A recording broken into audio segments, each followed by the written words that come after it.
యూజువల్‌గా చిన్న పిల్లలు బేరియాట్రిక్ సర్జరీ చెయ్యరు. ఆహ్, ఎందుకంటే దానివల్ల వచ్చేటువంటి కాంప్లికేషన్స్ ఉంటాయి కాబట్టి.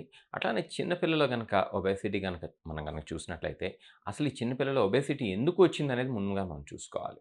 అది జెనెటిక్ కారణాల వల్ల గావచ్చు, లేకపోతే సిండ్రోమిక్ కారణాల వల్ల గావచ్చు, లేకపోతే లెప్టిన్ డెఫిషియన్సీ వల్ల గావచ్చు, లేకపోతే అది కొన్ని కొన్ని సందర్భాల్లో అసలు జెనెటిక్ కారణాలు ఏవీ లేకపోయినా గూడా కేవలం అంటే only exclusively because of life style. అదేంటి?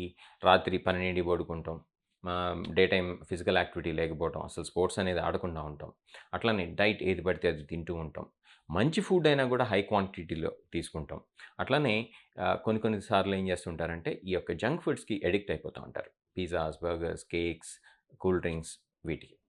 ఈ ఎన్వైర్న్‌మెంటల్ ఫ్యాక్టర్స్ వల్ల ఏమైనా ఒబేసిటీ వచ్చిందా అనేది కూడా మనం చూసుకోవాలి. కాబట్టి చిన్న పిల్లల ఒబేసిటీకి చాలా రకాలైనటువంటి కారణాలుంటాయి. జెనెటిక్ కారణాలు గావచ్చు, సిండ్రోమిక్ కారణాలు గావచ్చు. అంటే కొన్ని రకాలైనటువంటి సిండ్రోమ్స్ ఉన్నాయి. ఆ సిండ్రోమ్స్ ఉండేటువంటి వాళ్ళలో ఒబేసిటీ ఉంటుంది.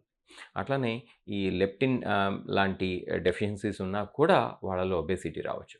కొన్ని కొన్ని రేర్ సందర్భాల్లో అన్‌డయాగ్నోస్డ్ హైపోథైరాయిడిజం గావచ్చు, లేకపోతే కుషింగ్స్ గావచ్చు. వీటి వల్ల కూడా ఒబేసిటీ ఉండొచ్చు. కాబట్టి చిన్న పిల్లల్లో అయినా, పెద్దవాళ్ళలో అయినా కూడా మనం చేయాల్సిందేంటంటే, అసలు ఎందుకు ఒబేసిటీ వచ్చింది అనేటువంటి విషయాన్ని మనం తెలుసుకుంటూ, దానికి సంబంధించినటువంటి టెస్ట్ చేసుకోవాలి.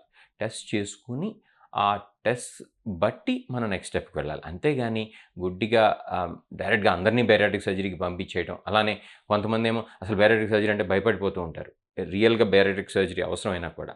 ఇది పెద్దవాళ్ళ గురించి నేను చెప్తున్నాను. సో, అటువంటి సందర్భాల్లో మనం చేయాల్సిందేంటంటే, అసలు ఈ మనిషికి ఎటువంటి కోమార్బిడిటీస్ ఉన్నాయి? ఎటువంటి డిసీజెస్ ఉన్నాయి? ఆ వ్యక్తి యొక్క ఆహ్, లైఫ్ స్టైల్ ఏంటి? జీ జీన్స్ ఎలా ఉండుండొచ్చు? అట్లానే పేరెంట్స్ ఎలా ఉన్నారు? బ్రదర్స్ ఎలా ఉన్నారు? సిస్టర్స్ ఎలా ఉన్నారు? వీటన్నిటిని పరిగణలోకి తీసుకొని మాత్రమే మనం ఒక వ్యక్తికి ట్రీట్మెంట్ అడ్వైస్ చేయాల్సుంటుంది. అంతేగాని అందరికీ బేరియాట్రిక్ సర్జరీ అంటాం సబబు కాదు. అలానే బేరియాట్రిక్ సర్జరీ అవసరమైనటువంటి వాళ్ళలో బేరియాట్రిక్ సర్జరీ వాళ్ళకి మనం సజెస్ట్ చేయకుండా ఉండటం కూడా సబబు కాదు.